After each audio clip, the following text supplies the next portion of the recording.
মেয়েদেরকে বলছি, পুরুষ বারবার সবসময় বলে বেড়ায় না আপনাকে খুব ভালোবাসে। বিয়ের আগে হয়তো বারবার মেসেজ দেয়, কল দেয়। আপনার মেজাজ খারাপ থাকলে কিংবা রাগ করলে আপনাকে ঘন্টার পর ঘন্টা বোঝানোর চেষ্টা করে। তখন সে এগুলো করতো কারণ তখন তার মধ্যে ভয় ছিল আপনাকে না হারিয়ে ফেলার। যদি আপনাকে না বোঝাতে পারে আপনি তার কাছে কতটা গুরুত্বপূর্ণ, কতটা আপনাকে ভালোবাসে, তাহলে তো আপনাকে হারিয়ে ফেলবে। কিন্তু বিয়ের পর সময়টা বদলে যায়, বাস্তবতা বদলে যায়। তখন সেই একই ছেলে হয় দায়িত্ববান একজন মানুষ। সে এখন শুধু আপনার প্রেমিক না, সে এখন আপনার স্বামী, আপনার পরিবারের কর্তা। সে এখন কারো বাবা, কারো ছেলে, তার উপর আকাশ পরিমাণ দায়িত্ব।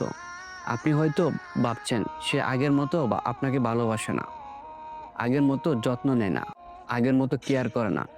কিন্তু সত্যিটা হলো সে এখন আপনাকে আগের থেকেও বেশি ভালোবাসে, কিন্তু নিঃশব্দে, প্রকাশ করে না। দিনের পর দিন পরিশ্রম করে যায়, রোদে পড়ে ক্লান্ত হয়ে, শুধু একটা হাসি দেখার জন্য আপনার এবং তার পরিবারের মুখে। আপনি যেন কষ্ট না পান, আপনার কোনো অভাব না হয়, এই চিন্তায় সে নিজের কষ্টটা পর্যন্ত গোপন রাখে। আপনি হয়তো খেয়ালই করেননি, আপনি যখন ঘুমান সে তখনও টেনশনে ব্যস্ত।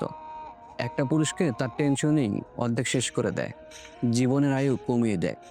আপনি যখন অভিমান করেন সে তখন চুপচাপ আপনার পাশে বসে থাকে, কারণ সে জানে তার ভালোবাসা প্রমাণের দরকার নেই, তার কাজেই তার ভালোবাসা।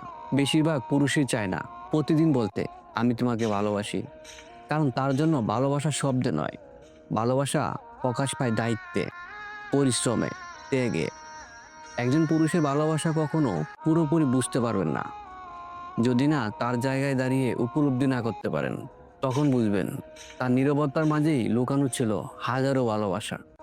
পুরুষ নীরবে শেষ হয়ে যায়, যুগে যুগে পৃথিবীতে তার করুণ ইতিহাসের চিহ্ন রেখে যায়। একজন পুরুষের ভালোবাসা বলার নয়, অনুভব করার মতো। ভিডিওটি ভালো লাগলে একটা লাইক, কমেন্ট এবং শেয়ার করবেন। চ্যানেলটিতে একটা সাবস্ক্রাইব করে দেবেন।